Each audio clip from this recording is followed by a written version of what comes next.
সালামু আলাইকুম। কোন পথে যাচ্ছে আওয়ামী লীগের রাজনীতির ভবিষ্যৎ? জুলাই অভ্যুত্থানের যারা বৈষম্যবিরোধী ছাত্ররা আছেন তাদের স্পষ্ট কিছু বক্তব্য আছে, আর সরকারে যারা আছেন তাদের কাছে ছাত্রদের দাবি দেওয়া যে বাংলাদেশের যে কোনো মূল্যে আওয়ামী লীগের রাজনীতি নিষিদ্ধ করতে হবে। কিন্তু সরকার কি আসলে আওয়ামী লীগকে নিষিদ্ধ করবেন, বা আওয়ামী লীগকে নিষিদ্ধ করলে গণতান্ত্রিক যে প্রক্রিয়া সেই প্রক্রিয়াটা কি সমুন্নত থাকবে কিনা? তো প্রশ্ন হলো, আওয়ামী লীগ এই যে এত এত অপরাধ করছে, তারপরে তাদেরকে কি রাজনীতিতে আসতে দেওয়ার সুযোগ আছে? বা আগামী নির্বাচনে রাজনীতিতে এসে নির্বাচন করার মতন আওয়ামী লীগ কি কোনো সুযোগ সুবিধা পাবে? এ নিয়ে যখন আলোচনা সমালোচনা চলছে, তখন সরকারের যিনি প্রধান উপদেষ্টার প্রেস সচিব আছেন শফিকুল ইসলাম সাহেব, তিনি আজকে যে বক্তব্য দিয়েছেন এটা স্পষ্ট আওয়ামী লীগের জন্য একটা পজিটিভ নিউজ। তবে কিছু শর্ত এখানে জুড়ে দেওয়া হয়েছে। আর মোটা দাগে আমরা যদি বলতে চাই যে, আমি আমার লাস্ট ভিডিওতে বলছিলাম যে আওয়ামী লীগকে সরকার নিষিদ্ধ করবে না, তবে আওয়ামী লীগের যারা শীর্ষ নেতৃত্ব আছে, বিশেষ করে শেখ পরিবার বা গত 16 বছর আওয়ামী লীগের যারা রাঘব বোয়াল নেতারা ছিলেন, তাদের অনেকেই আওয়ামী লীগের রাজনীতি থেকে বাদ পড়ে যাবে সরকারের বিশেষ এই শর্তাবলীগুলোর জন্য।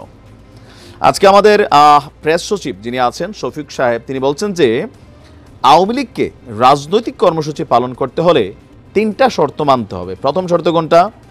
আওয়ামী লীগকে তাদের কৃতকর্মের জন্য খুব ভালোভাবে ক্ষমা চাইতে হবে। তা আমার ধারণা এটা আওয়ামী লীগ করে ফেলবে, কারণ রাজনীতিতে ঝুঁকতে হয়। আচ্ছা, এবং তাদের একটা ক্লিন নেতৃত্ব আসতে হবে, দ্যাটস দ্য ফ্যাক্ট। ক্লিন নেতৃত্ব বলতে সরকার কোনটা বোঝাচ্ছে? আমরা যদি প্রেস উপদেষ্টার কথা শুনে থাকি, অতীতের কথাগুলো আপনাদের খেয়াল থাকার কথা, তিনি বলছিলেন যে এই যে আমাদের আন্তর্জাতিক অপরাধ বিচারিক ট্রাইব্যুনাল, সেখানে যারা দোষী সাব্যস্ত হবে তারা রাজনীতিতে বা নির্বাচনে অংশগ্রহণ করতে পারবে না। তো এই মুহূর্তে জুলাই অভ্যুত্থানকে কেন্দ্র করে বা এর আগের বিভিন্ন গুম খুন এটুজেড যদি আমরা দেখি 16 বছরের ইতিহাসকে কেন্দ্র করে এই আন্তর্জাতিক অপরাধ ট্রাইব্যুনালে যেই পরিমাণ মামলা দায়ের হয়েছে, আর যারা এখানে অপরাধী এরা সবাই আওয়ামী লীগের টপ ক্যারেক্টার। তো এই ক্যারেক্টারগুলোকে বাদ দিলে বাকি যে আওয়ামী লীগ থাকে, সেই আওয়ামী লীগ দেয়া আওয়ামী লীগের রাজনীতি চলবে না, এটা হচ্ছে কার্যত। কিন্তু সরকার বলছে ক্লিন নেতৃত্ব যদি আসে তাহলে আওয়ামী লীগ তাদের রাজনৈতিক কর্মসূচি করার সুযোগ পাবে। তো ক্লিন নেতৃত্ব কারা? যাদের বিরুদ্ধে কোনো মামলা নেই, যাদের বিরুদ্ধে অন্যায় অবিচার বা কোনো কিছুরই কোনো ডেটা নেই। তো এমন ক্লিন নেতৃত্ব আওয়ামী লীগের মধ্যে যদি তৈরি করা হয়, তাহলে আওয়ামী লীগকে নেতৃত্ব দেওয়ার যে যোগ্যতা বা রাজনীতিটা করার যে ইস্যু, সেখানে আসলে বড় মাপের কোনো খেলোয়াড় থাকবে না। সুতরাং আওয়ামী লীগ মোটামুটি পঙ্গু অবস্থায় রাজনীতিতে ফিরে আসতে হবে। তিনি বলছেন যে রাজনীতিতে ফিরতে আওয়ামী লীগকে জুলাই আগস্ট হত্যাকাণ্ডের জন্য ক্ষমা চাইতে হবে।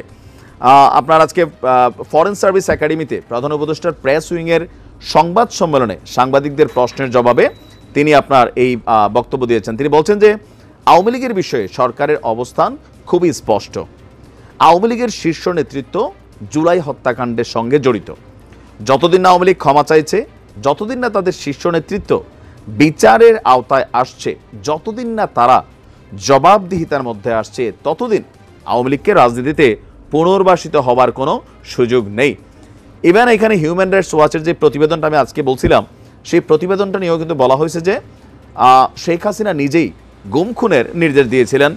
ইভেন বলা হচ্ছে যে এত বড় একটা হত্যাকাণ্ড হলো, কিন্তু তাদের কোনো অনুশোচনা নেই, বরং তারা আরও মিথ্যা বলছে।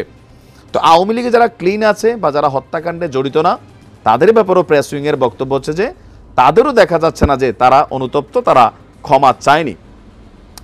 আর আওয়ামী লীগের কেউ এসেও তো বলছে না যে তারা হাসিনার নেতৃত্ব মানেন না বা তারা ক্লিন লিডারশিপ চান। তো তাদেরকে রাজনীতিতে ফিরতে হলে ক্লিন নেতৃত্ব আসতে হবে। আওয়ামী লীগ টিকা থাকবে, কিন্তু বাংলাদেশের যেই আমাদের পরিবারতন্ত্রের যে রাজনীতি, জিয়া পরিবার ছাড়া বিএনপি, শেখ পরিবার ছাড়া আওয়ামী লীগ, জাতীয় পার্টি এরশাদ পরিবার ছাড়া জাতীয় পার্টি, এইটা বাংলাদেশে আসলে এস্টাবলিশটা অনেকটা কষ্টকর। তবে শুধুমাত্র আওয়ামী লীগ যদি আমরা ধরি, তাদের রাজনীতির সুযোগ আছে। তো এখানে শুধুমাত্র আওয়ামী লীগ হিসাব করতে গেলে শেখ পরিবার টোটালি, এখানে যারা আছেন প্যাচে পোচে আত্মীয় স্বজন সূত্র বা আরও যারা বিভিন্ন বড় বড় নেতৃত্ব ছিলেন দীর্ঘদিন যাবৎ, গত 53 বছর যাবৎ যাদের উত্তরসূরিরাও রাজনীতি করছে, তারা সবাই ঝরে পড়ে যাবে। এরপরে যে অবশিষ্ট আওয়ামী লীগ থাকবে, তাদের জন্য বেসিক্যালি সুসংবাদটা। তবে আমার মনে হয় না যে শেখ হাসিনার নেতৃত্বের বাহিরে কোনো আওয়ামী লীগ নির্বাচনে আসবে। আর যদি আসে, ওই যে আওয়ামী লীগ যেমন বিএনপিকে ভাইকা, তৃণমূল, বিএনপি আরও কয়েকটা দল তৈরি করছিল, এরকমই হয়তো ছোটোখাটো একটা দল আসতে পারে। দেখা যাক কি হয়। ভালো থাকুন।